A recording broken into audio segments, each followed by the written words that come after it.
పిలిస్తే నాకు తెలియదు, గుర్తులేదు, మర్చిపోయాను. అది డాక్టర్ ఏమైనా అవనివ్వండి, సర్వీస్లో ఉన్న పిఎస్ఆర్ ఆంజనేయులు అవనివ్వండి, ఎవరైనా కానివ్వండి. అంటే ఇక్కడ అదే సార్, అదే నిజంగా మనం అనుకుంటాం కానీ రఫీ గారు చాలా కామెంట్స్ కూడా చాలా దానికి రిలేటెడ్గా ఇప్పుడు ఉన్నటువంటి పరిస్థితులకు అనుగుణంగా కూడా చాలా కామెంట్స్ కూడా వస్తూ ఉంటాయి. ఒక వ్యక్తి పెడతా ఉన్నారు, రామాయణంలో సీతను రావణుడు కిడ్నాప్ చేస్తే కలియుగంలో జత్వానిని కిడ్నాప్ చేసిన ఆంజనేయులట. సార్ సార్ పవన్ సార్ ఇక్కడ రావణ బ్రహ్మకను ఈయన పిఎస్ఆర్ ఆంజనేయులకి మీరు పోలిక కాదు సార్, చెప్తున్నా ఆంజనేయులు ఈ విధంగా కిడ్నాప్ చేసిండు, ఎవరో తెలియదు అంటున్నారు మళ్ళీ అని కామెంట్స్ దీంట్లో. రఫీ గారు కంటిన్యూ. సరే, ఇప్పుడు అదే ఒక సామాన్యుడు గనక ఒక నేరాభియోగం అయితే పోలీసులు ఏం చేస్తారు సార్? కామన్ మ్యాన్ అయితే వాడికి 3rd డిగ్రీ ఇచ్చేసి చితక్ కొట్టి గుర్తొచ్చే వరకు కొట్టి వాంగ్మూలం రాయిస్తారు. వాళ్ళ అధికారంలో ఉన్నప్పుడు కామన్ మ్యాన్ అవసరం లేదు, ఎంపీని కూడా అదే విధంగా చేశారు కదా వాళ్ళ అధికారంలో ఉంటే. నేను జనరల్ గా చెప్తాను. అవును, నిజమే. కామన్ మ్యాన్ ఏం చేస్తారంటే ఇరక్కొట్టి విషయాలన్నీ రాబడతారు. లేదా బాగా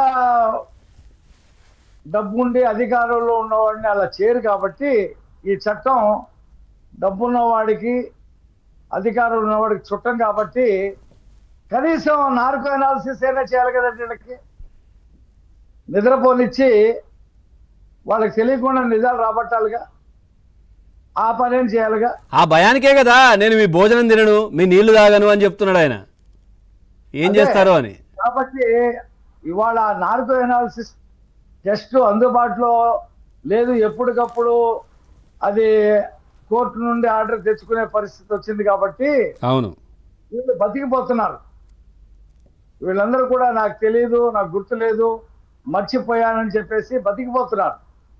వీళ్ళు డబ్బున్న బాబులు కాబట్టి ఖరీదైన డ్రెస్సులు వేసుకొని పెద్ద పెద్ద కారులో వస్తారు. కాబట్టి వీళ్ళకి 3rd డిగ్రీ ఎవరు?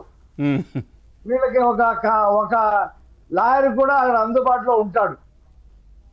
అంటే మరి సామాన్యుడికి తప్పు చేయకపోయినా కొడతారు పోలీస్ స్టేషన్లో.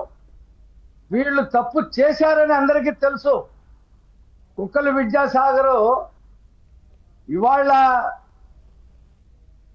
కంప్లైంట్ ఇస్తే ఎఫ్ఐఆర్ ఇవాళ రాస్తే నిన్నే వెళ్ళిపోయారు బొంబాయికి. ఎవరు ఆదేశాలు ఇస్తే పంపించారు? విశాల్ గున్ని క్లియర్ గా చెప్పాడు కదా. అతను కూడా ఒక ఐపీఎస్ ఆఫీసరే కదా. ఏఎస్ఆర్ ఆంజనేయులు మమ్మల్ని సీఎం ఆఫీస్కి పిలిపించి నన్ను కాంతిరాణి టాటాకి బాధ్యతలు అప్పచెప్పాడని చెప్పేసి రిటర్న్ గా వాంగ్మూలం ఇచ్చాడు కదా. నేను జిల్లా అధికారినా అని చెప్పి బుకాయిస్తున్నాడు.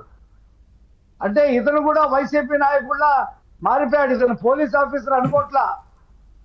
నాకు తెలియదు, గుర్తు లేదు, నేను మర్చిపోయాను అనేటువంటి ఆఫీసర్ని అధికార పవర్లో ఉంచకూడదు, ఉద్యోగం నుంచి తీసేయాలా. రంగమరావు గారు బాగా చెప్పారు. అవును, ఆ గుర్తు లేని వాళ్ళని ఎందుకండి గవర్నమెంట్ జీతాలు ఇవ్వాలి వీళ్ళకి. ఆ పోస్ట్ లో ఇంకోటి వస్తాడు. కాబట్టి వీళ్ళకి ట్రీట్మెంట్కి పంపించాలా. క్యారేజ్ తీసుకొస్తే నేను తినను, భోజనం తీసుకొస్తే మీ పోలీసుల మీద నమ్మకం లేదు అంటే ఇప్పుడు ఏ పోలీస్ ఇతను? ఆంధ్ర పోలీసా, తెలంగాణ పోలీసా, లేదా అమెరికా పోలీసా? అదే అదే తాడేపల్లి ప్యాలెస్ నుండి క్యారేజ్ వచ్చిందనుకోండి, బ్రహ్మాండంగా తినేస్తాడు. పోలీసులు గౌరవంగా భోజనం తీసుకొచ్చి తినడు. తాడేపల్లి ప్యాలెస్ నుంచి కనుక వస్తే తినేస్తాడు. వాళ్ళు ఏం చెప్తే అది అప్పచెప్తాడు. ఇతను కూడా ఒక వైకాపా నాయకుడే. ఇతన్ని ఇప్పుడు సస్పెండ్ లో ఉన్నాడు. భవిష్యత్తులో అతను రిమూవ్ అవుతాడు ఈ కేసు ప్రూవ్ అయిన తర్వాత. వాళ్ళు చెప్పినవన్నీ గుర్తుంటాయా ఆయనకు? ప్యాలెస్ పెద్దలు చెప్పినవన్నీ గుర్తుంటాయా? సజ్జల రామకృష్ణారెడ్డి ఏమైతే రాసి పంపిస్తాడు జైలుకి, ఇలా చెప్పు అలా చెప్పు, మా పేరు రానివద్దు, మా ఇద్దరు పేర్లు రానివద్దు, జగన్మోహన్ రెడ్డి